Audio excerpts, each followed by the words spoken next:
A group of service members at Fort Wainwright now get their orders from closer to home, following a reorganization of command in the 11th Airborne Division earlier this month. And as we'll see in this report by Alex Bengal, the newly created unit brings two aviation units together on post.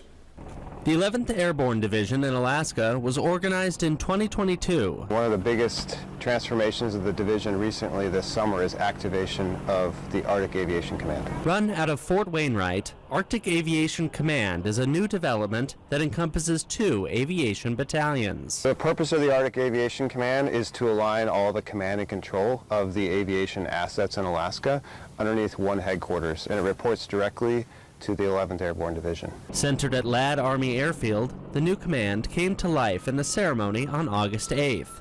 It is composed of the 152 General Support Aviation Battalion and the 125 Attack Battalion, with a combined force of around 1,000 service members. You'll see our helicopters flying over top of this airfield and greater Fairbanks area day and night, but I want to emphasize that Alaska and the Arctic is our local flying area, so we give operational reach to the division from Ladd Army Airfield, and we can project that both here in Alaska, but also ready to deploy anywhere in the Pacific or the Arctic or wherever the Arctic Angels may go. Before its activation, the two aviation battalions reported to bases in Washington and Hawaii, respectively. So thousands of miles away across the ocean, and it makes really good sense to bring all that risk back to Alaska so we can manage that here. The unit is currently being built from the ground up, with procedures being aligned under one command. To really experience the Arctic, you have to be here, and you have to be living in the Arctic and operating in the Arctic. And so